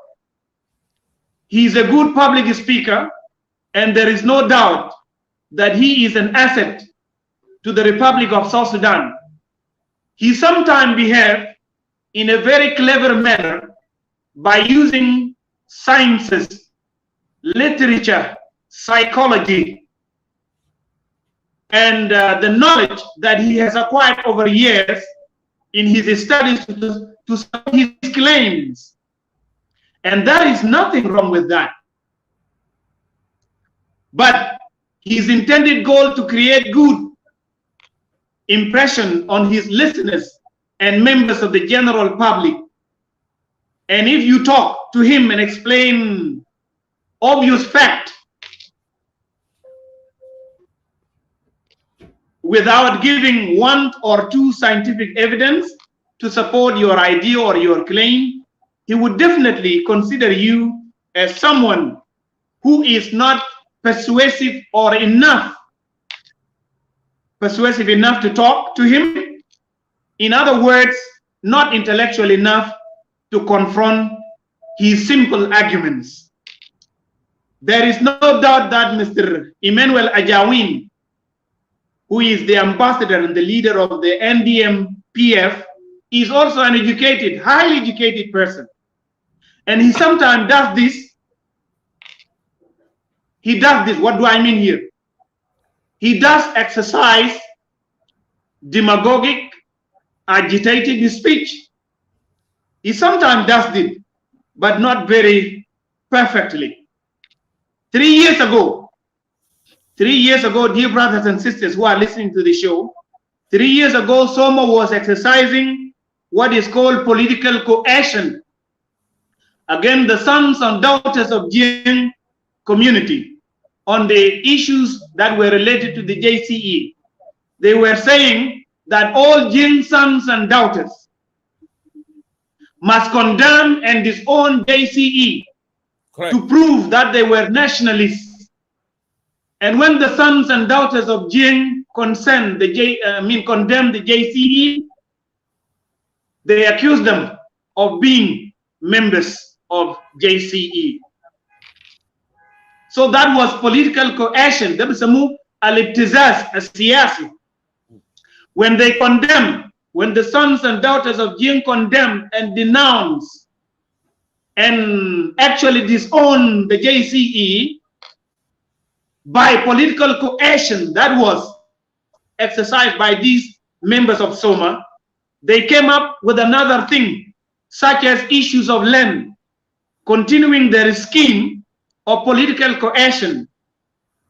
As we speak, many sons and daughters of Jing community are mentally perturbed and psychologically deranged or shattered, and they became mere reactionaries, not because majority of them don't like the idea of change, but because they feel that their community is being depicted as an evil community. It is being tarnished. It is being stripped of all good human values. In fact, it is being dehumanized, demoralized, depicted as the source of all the ongoing political problems in the country, and given all names of a villainous society on social media by members of Soma. I am here today on Facebook to give them hope by telling them that they shouldn't be infuriated or irritated or frustrated or mentally perturbed or psychologically drained by the ongoing negative and destructive hate speech campaign that is championed by Soma.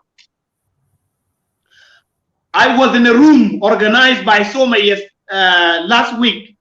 Should I say last week or 3 days ago? Okay, let me say last week. There was a statement made by one of the speakers that they are uniting South Sudanese. This is the same unity we are making for political change. This is the same unity that we call for in order to bring political change for our country. The question is, why is this unity considered a fake unity and rejected when it is another opposition like the UCC is the one calling for it? Who is or who are the custodians of South Sudan unity? Is it Soma, the only custodian for the unity of South Sudanese people, or is it all of us? That is a question that we must ask. The speaker who was speaking in a room in Clubhouse then said that the people of South Sudan should not take to the streets to demonstrate against the government, adding that those who are calling for peaceful change are members of JCE without evidence presented to the audience, but on an assumption only. I am one of those calling for peaceful change. John Corey is one of those calling for peaceful change. And all the membership of UCC is calling for peaceful change in South Sudan. Now the question is, are we members of JCE because we are simply calling for peaceful change of the government in the Republic of South Sudan? This is a question that people have to answer now. The answer is simple. We are not. Now, another point that those guys are trying to make nowadays, another point is that history of South Sudan, history of liberation and struggle is being twisted by members of Soma. Let me give you one example. For example, they said that the Jinn of Bahr al-Ghazal from Awil, Gogrial, and Twitch Mayardi did not go to Bilfam to get arms or to get guns to fight the Jalaba and to fight for the liberation of South Sudan. I repeat, these members of Soma said that the Dinka of Bahr Ghazal from Gogrial, from Twitch Mayardi, from Awil, did not go to Bilfam in the beginning of 1980s to be trained and get guns to come back and fight the Jalaba and liberate the South Sudan. They said that these people went to Bilfam to get arms in order to come and fight the Murahalin, not to liberate South Sudan. This statement was made by Emmanuel Ajawin, and he cannot deny this if he is watching the show. So he made it for the first time. He made it for the first time when I and him plus Brother Ian Messio were invited by Edward to speak about the history of the SPLM. That was in 2020. And so we spoke about the history of SPLM in 5 episodes. He made that statement there, but I kept quiet then. I did not say anything. Recently, he repeated the same thing. When I traced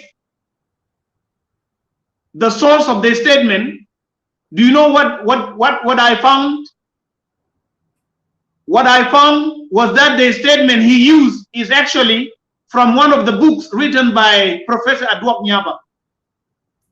And this is a big problem in South Sudan, that after South Sudanese have accomplished the mission of liberation and the independence of South Sudan, there are now disputes over history of South Sudan, that who were the real liberators and who were fake liberators.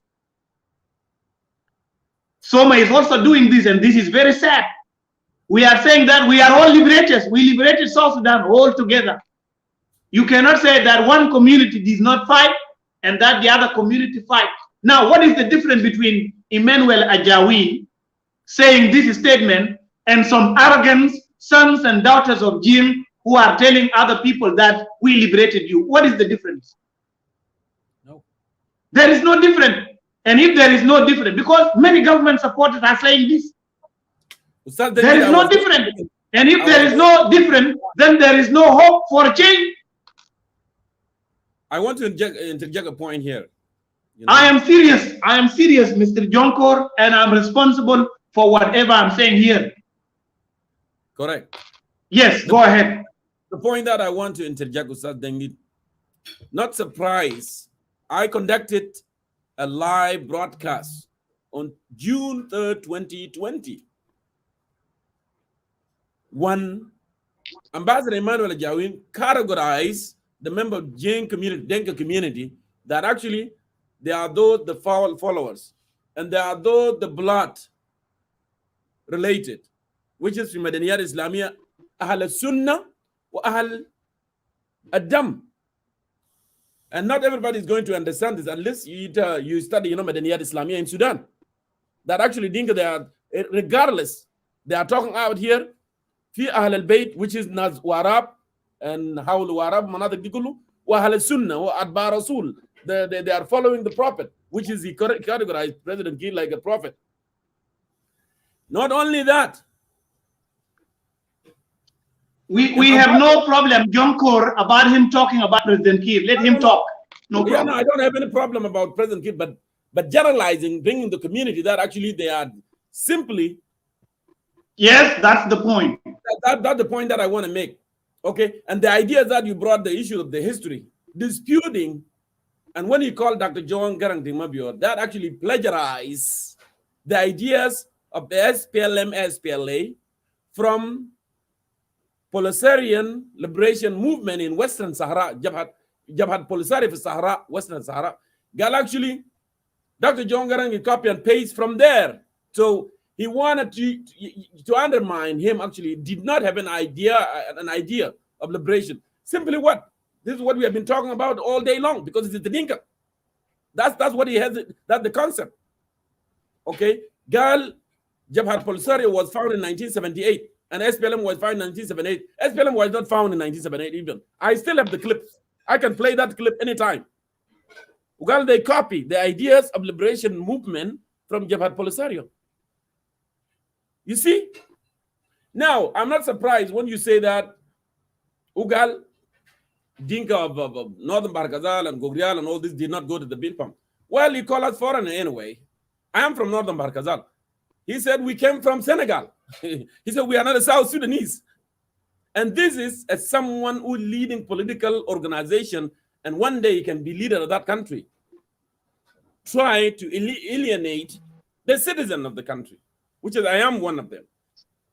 So I fail to understand sometimes what kind of political ideologies that they are presenting, because the rhetoric that you use, you know, to mobilize people, you need to bring people, galvanize people in a good manner. Talk about the common denominator. I stated this in 2019, that actually, guys, the area or the path that you are taking is not going to take you anywhere. Talk about the woman that going to the river in Shambi to bring the water, and she's suffering. Talk about her. Talk about someone in Tori. Talk about someone in Rang. These are the things that will bring people of South Sudan together to support you so we can topple this government. But when you say Nuer are bad or the Dinka are bad, they are not going to support you. The common man who has nothing to do with self-care is not going to support you. So I fail to understand the political ideology behind. When you say that we don't has mentality of domination. And yes, some people are going to level, they have been leveling me as the son of Gen Council of Elders. They have been saying this. And some people, even they are writing down here saying, oh, this is that I'm here to Juba. This is way to Juba. Some people, they are saying that. But when Soma is doing this, belittling, demoralizing, vilifying all the entire community, no one is talking. But you know what? I chose. Yonkor, we are not going to Juba anytime soon. I know. We are not going to Juba anytime soon. If there are people thinking that way, this is the weapon it might be Soma that will go to Juba. Yes. Soon. But not us. When you disagree with them, you are Gen Council of Elders.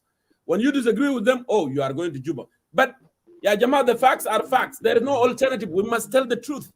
I cannot just and you say whatever you wanted to say. You cannot bring change and you wanted to exclude me from the change simply because I'm one young. How are you going to bring change? And if they start resisting you, how are you going to bring change? Okay, let's say that you took over the government, and then actually these people that you are going against them, they took arm also. Is that the change that we want? No, we need lasting peace and harmony. That's what we are calling for. So I don't get it.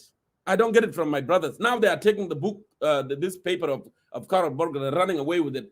That actually is a good thing. No, this is a threat of our national security, of existing as the people of South Sudan.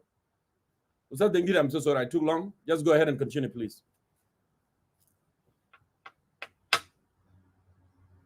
Do you hear me, Ustaz DengDit?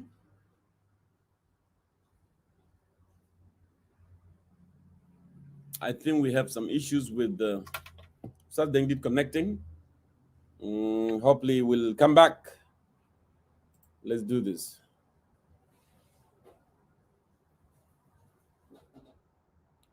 I will remove. Okay. DengDit, try to come back again. Come back one more time and we can finish this.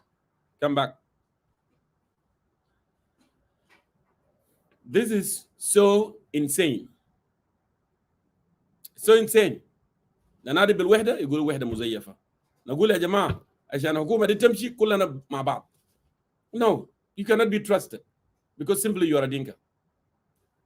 How are you going to bring change by yourself? How? How? Ustaz DengDit, come back. I don't want to dwell on that.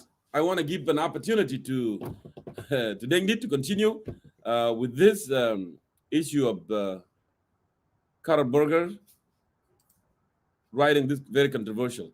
You can see the title here, the topic tonight that we are discussing. So DengDit, come back. Okay, let me go ahead and do this, Jama, while we are waiting for Ustaz DengDit. So I don't want you to be boring.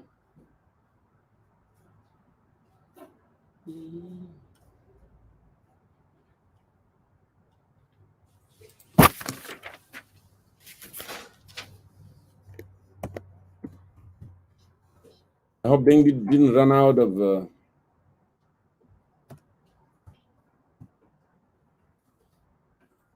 Ma, don't go away. DengDit is coming back. He's coming back.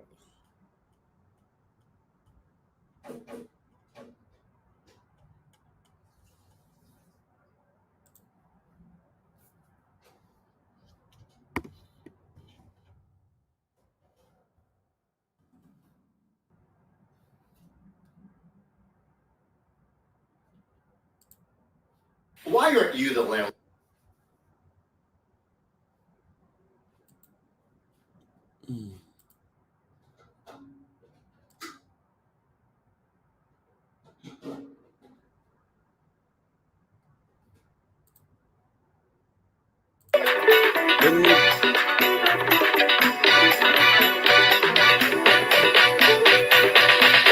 I hope DengDit is there.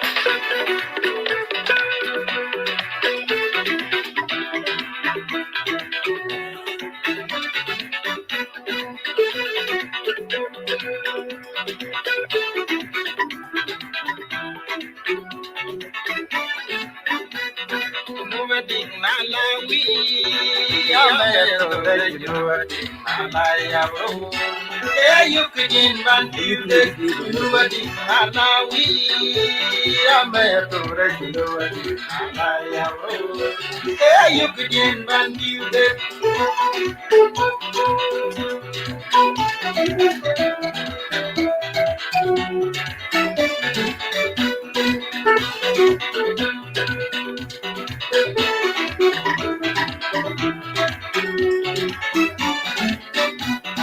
nobody Malawi.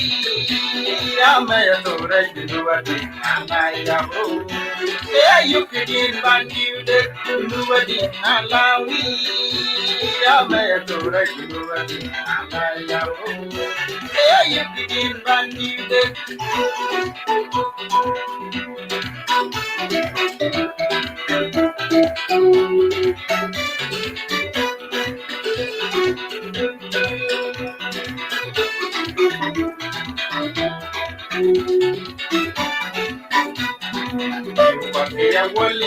ya woli, and then I try to go to the rand. Ya woli, and then I try to go to the rand. Hey, you know what they are? You know that the buy. Bananija, you know that the Panday Dinka, you know what they go. You know that the buy. Bananija, you know that the Panday Dinka.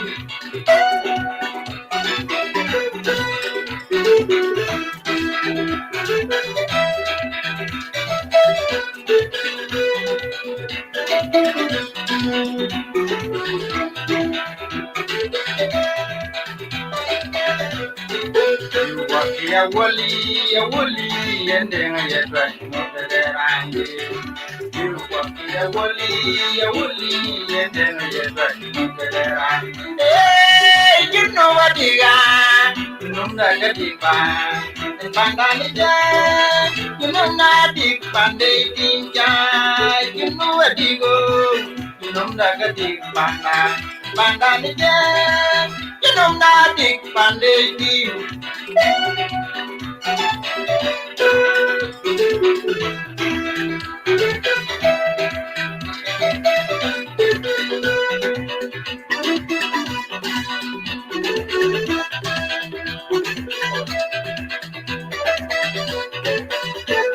Nobody Malawi, I'm a tourist, nobody Malawi.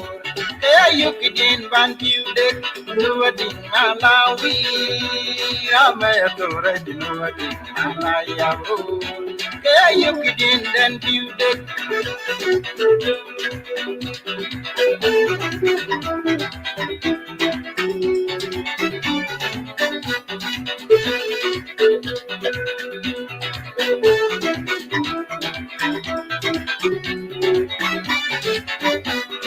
nobody Malawi, I'm a tourist, nobody Malawi.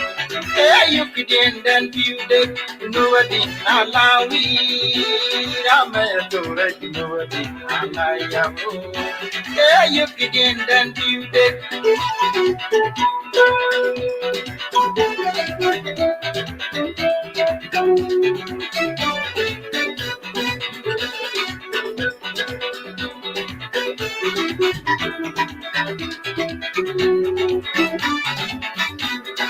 You walk ya woli, and then I drank no good.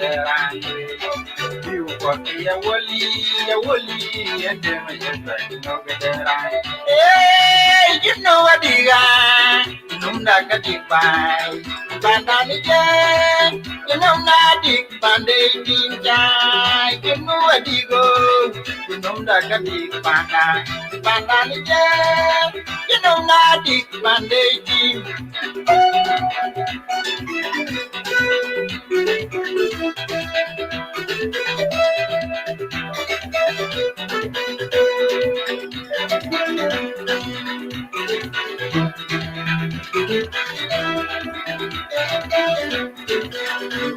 Ya woli, and then I try to know that you walk on ya woli, and then I try to know that.